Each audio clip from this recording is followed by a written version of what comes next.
Brilliance Audio presents Bad Sex on Speed by Jerry Stahl, performed by the author.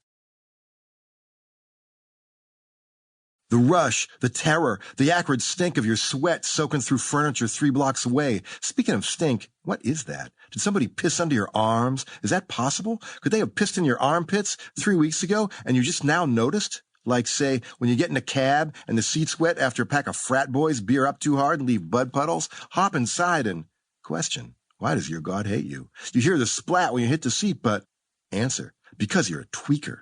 You don't know your full wet ass till you squish out of the cab.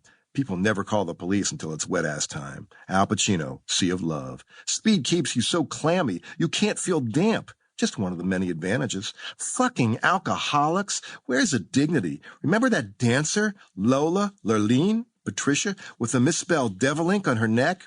Hail Satin. It's not a mistake. It's a statement. It was Lurleen. She had some kind of jailhouse hair lip that slurred her words to the left. You ass maggot. You think I'm a fucking creatine? Upscale. After 11 vodka tonics, you'd see day workers hand her 5 sweaty dollar bills to lift her skirt and gaze in her labia, which weirdly resembled a pair of chimp ears. You'd seen one once in a French Quarter voodoo store who was supposed to bring its owner lifelong protection and success. From the moment the Sisters of Marie Laveau gift shop door hissed shut behind you, you knew you should have bought the thing. Everything would have been different. Why are you such an asshole? Are you crying?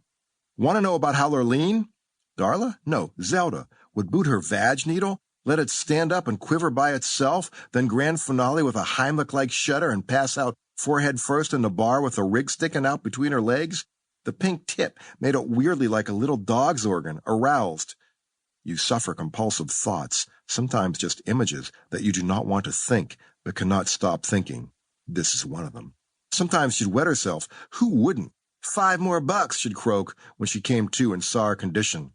Remember when mysterious Hasids began to speak to you out of the ceiling? A rabbi would just appear. You'd realize you were staring at him and that he was talking. You'd think maybe he was always there, and it took this much crystal to see him. The sad old shaded eyes followed you as he spoke, vaguely reassuring, vaguely menacing. Does your life ever feel like a continuum of one aberration, misreflected in a series of cracked rearview mirrors?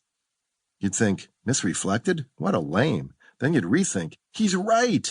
Every speed-free car you ever twitched in did have a crack in the rearview. You once drove across the state of Utah, steering the wheel from the passenger side when the 300-pound Cherokee fellow who picked you up hitchhiking snorted something that gave him a heart attack going 95 on a dead, empty interstate. You couldn't move him, so you just steered until his husket of an Impala rolled to a stop on I-15 outside of Bountiful. All the Tweakmobiles had cracked rearview mirrors. How does that even happen once? And how does Rabbi Bolstein know? You don't even want to talk about this, but here you are, talking about it. Keep babbling, chatty speed guy. People are really into it. You're crushing them. Sartre knew what hell was, and it wasn't other people. That's a mistranslation. His translator had the twitches from Le Meth and spilled Vin Rouge on the words dans la tête. The other people were in your head. If you were on speed, you'd know what he knew. Speed means being your own audience for the running commentary of death, or worse than death, more of this, what you're feeling right now. Crashing, too. What's that like? Crashing? Remember how you felt the first time you couldn't get it up? The scalding rage? The way Cheeto Dry Cindy Carmanici looked at you when you stopped trying to cram your 16-year-old shame handle into her? Look at you. 20 years later, the episode still has you assuming the cringe position. You raised your sweaty face, your eyes met hers, and she looked at you like you were some kind of a cripple, a sex gimp.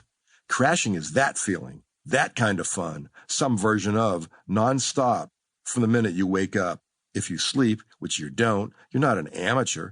If you died and the coroner knew what he was doing, your cause of death, toe tag, would read extreme awareness. Every conversation was toe-curling in real time, and worse, when you relived it later, which you did without surcease, even when you were having another conversation, there was the babbling in your head, the babbling from the person in front of you, and then all the other random voices. You ceased to think. You only obsessed.